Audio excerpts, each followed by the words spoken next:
Bueno, el escenario, y yo creo que siendo optimistas, es flojo, cuando menos. Y más cuando tenemos encima recomendaciones de la OCDE de que mejoremos en este dato. Bueno, el escenario específicamente para los jóvenes, como veremos, es negativo, no es flojo. Ya, era por emplear un eufemismo. Bueno, vamos a analizar estos datos. Vamos a hablar del empleo juvenil en España y de cómo están ahora mismo nuestros jóvenes. ¿Qué es lo primero que vamos a ver en este gráfico? Bueno, primero dos hipótesis que se están barajando, ¿no? Toda la tesis de la recuperación es que la reforma laboral y las reformas han hecho que esa recuperación sea posible, y luego la más divertida para un profesor de economía como yo es que la macroeconomía va bien, pero no se siente en la micro, ¿no? Que es una cosa que, ¿no? Que ahora explicaremos lo que es la macro. Bueno, este primer indicador es del Instituto Nacional de Estadística, es la contabilidad nacional. Entonces el PIB se da por el lado del consumo, por el lado de la industria y de la construcción y por el lado de las rentas, ¿no? Entonces una parte del PIB va a pagar salarios y al trabajador, y otra parte va a pagar al capital, y una parte que se queda en impuestos. Esto es la masa total de salarios que se paga en España según el Instituto Nacional de Estadística, y hemos cogido datos de antes de la reforma laboral y luego después de la reforma laboral. En el año 2011 se pagaban 531.000 salarios, esto es el dato macro, y el dato micro es toda la suma de los salarios, ¿no? Cuando se paga un salario individual es un dato microeconómico, cuando se analiza toda la masa salarial es la macro. Bueno, lo que vemos es que desde el año 2011 hasta el año 2014 en España los trabajadores se han empobrecido 40.000 millones de euros, o sea, tienen 40.000 millones de euros de renta menos de lo que tenían antes de la reforma laboral. Por lo tanto, en el CIS el 80% de la gente dice que no nota la recuperación. Bueno, es lógico, porque seguramente ese 20 ha salido beneficiado, ¿no? Y luego, sobre la recuperación, lo que vemos con datos del Instituto Nacional de Estadística, que son provisionales, porque ya he revisado toda la serie hacia atrás. Entonces ahora nos hemos enterado, como parecía, ¿no?, que con la fuerte destrucción de empleo que hubo en el 2012 y 2013, que la recesión ha sido mucho peor de lo que habían dicho, incluso mucho peor que la de 2008. Por lo tanto, la crisis de Bankia fue peor en términos de PIB que la crisis de Lehman Brothers, ¿no?, en clave nacional.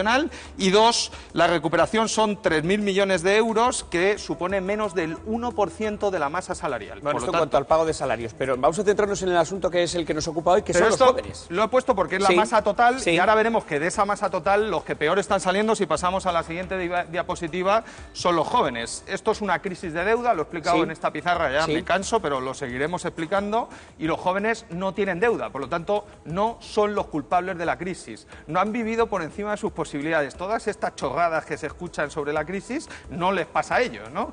Bueno, lo que vemos es que antes de la reforma laboral había jóvenes, he puesto edad biológica de 35 años para abajo, hay gente que tiene 80 y tiene una edad psicológica mucho más joven, pero bueno, he tenido que hacer una elección puramente biológica. Antes de la reforma laboral había 5,3 millones de jóvenes menores de 35 años trabajando, ahora hay 4.600.000, por lo tanto se han perdido 700.000 empleos de jóvenes. Pero es que lo más preocupante es que en el último año, con datos del 2014, todavía se ha seguido destruyendo empleo. Por lo tanto, los jóvenes no notan la recuperación porque se sigue destruyendo empleo joven en el año 2014, incluso en el segundo trimestre del 2015, comparado con el año anterior, el empleo joven sigue cayendo. O sea, que este país se recupera menos los jóvenes. Los menores de 35 años siguen a día de hoy oficialmente en crisis. Ese siguen cayendo, ¿no? Bueno, vamos antes de pasar al resto de gráficos, que hay más, vamos a debatir. Contéstale y luego nos vamos a ir con un par de gráficos más, luego me voy por este lado. Bueno, Teodoro, es que no hay recuperación, se está destruyendo empleo. O sea, no, los menores de 35... Teodoro, escúchale. No, pero tú puedes hablar de la macro en general. La masa salarial de lo que se está repartiendo de la tarta del PIB y de lo que se genera en el año ha crecido un 0,8% en el año 2014. Y desde el 2011 hasta aquí, con la reforma laboral, se ha empobrecido la clase trabajadora en 40.000 millones de euros. Luego podemos hablar del 93, o podemos hablar de cuando en el 98 perdimos las colonias, o bueno, podemos hacer comparaciones históricas, pero los hechos son que hay 700.000 jóvenes menos trabajando que cuando hicisteis la reforma laboral, y que la masa salarial ha caído en 40.000 millones de euros. Vamos a hablar un momento de tasas de paro. Perdóname, Teodoro, ahora volvemos con el debate. Tasas de paro, las vamos a tener aquí, las vamos a repasar, nos vamos a ir con el siguiente gráfico. Tasa de paro juvenil en 2015 y la que nos compara con países de nuestro entorno. Bueno, teníamos una antes de población activa que era todavía más dramática que la del empleo, que lo que dice es que no solo es que se destruye empleo, sino que es que la población joven en edad de trabajar no quiere trabajar, o bien porque decide prolongar sus estudios porque no hay oportunidades de empleo, o bien porque están emigrando. Hay 1.200.000 jóvenes menos en la población activa de lo que había en el 2011 antes de la reforma laboral. Y aún así, con ese desplome de población activa histórico, nunca se había producido en España, en la historia, una caída de población activa tan brutal, seguimos teniendo una tasa de paro del 48%, que es muy fácil de interpretar. 1 de cada 2 jóvenes en edad de trabajar que dice que está buscando empleo, los que se han ido de España ya están fuera, 1 de cada 2 está parado. Y además, bueno, la comparación internacional, ¿no? Es evidente que, ¿no?, si alguien en España piensa que hemos salido de la crisis con esta tasa de paro, pues yo vuelvo a repetir, en vez de economistas, lo que necesita es psiquiatras y medicación, ¿no? Tiene que tomar cada 8 horas una pastillita y te baja la ansiedad, ¿no? Porque eso es lo que te genera todos los problemas, ¿no? Mira, un momento, por favor, porque vamos a centrarnos, como somos un programa positivo, y tú y yo somos dos tíos optimistas, vamos a centrarnos en de los dos jóvenes, el que tiene trabajo. Porque vamos a analizar cómo es el trabajo que tiene.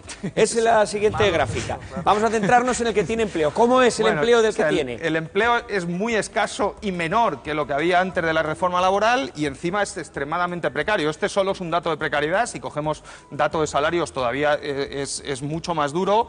Es el empleo a tiempo parcial, que es una modalidad nueva que se ha creado desde la reforma laboral. Ya existían los contratos a tiempo parcial, pero desde el año 2012 ha habido un crecimiento explosivo de los contratos a tiempo parcial, especialmente en 2012, en 2013 y en 2014. Se ha sustituido empleo a tiempo completo indefinido, donde se han destruido 900.000 empleos indefinidos desde que se firmó la reforma laboral, y las empresas los han sustituido por tiempo parcial. Bueno, en la encuesta de población activa, y esto es lo que dice la OCDE en su informe, se le pregunta al trabajador cuando está trabajando a tiempo parcial si le gustaría trabajar a tiempo completo.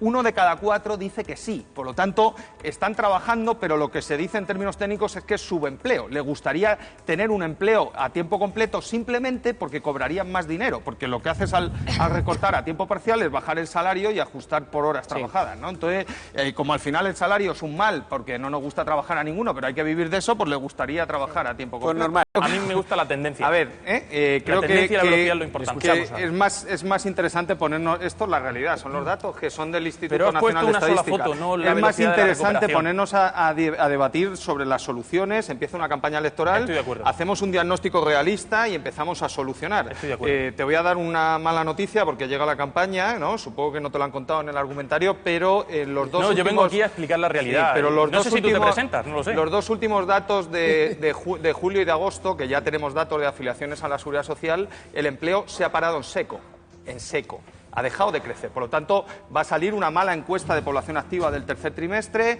El BVA, que es un banco que ha estado siempre en el límite de las previsiones optimistas, ha revisado a la baja su previsión de crecimiento de PIB, ha revisado a la baja su creación de empleo y ha dicho que va a crecer 0,0 este trimestre. No es así. Y ha dicho explícitamente en el informe que vais a incumplir el déficit este año, que es lo que llevo diciendo yo en la sexta. Es lo que llevo diciendo en la sexta. Por favor, tiene que acabar, José Carlos. Ha habido una crisis internacional este verano, yo creo que no nos hemos enterado. Hay que reactivar el plan Juncker, que para eso deberíais estar, para eso estáis gobernando y tenéis el BOE. Precisamente voy a un foro de jóvenes parlamentarios en pero, Bruselas a hacer una propuesta pero específica para reindustrializar España. Rajoy debería ir a Bruselas, en vez de decir El que martes vamos voy yo, no, José déjame, Carlos. pero si es muy sencillo. En vez de ir a decir que vamos muy bien por el bien de nuestros jóvenes, que estamos hablando de jóvenes, Es lo único que me debería preocupa. ir a Bruselas a decir, por favor, podemos poner en marcha el plan Juncker ya y empezar a ejecutar obra. Bueno, y luego pues hay hasta que mirar aquí. al largo Hombre, obra plazo no, y cambiar la innovación. Lo tenemos que dejar aquí. Tecnología, Muchas lo gracias, importante. José Carlos. Como siempre, un placer haberte tenido aquí con nosotros.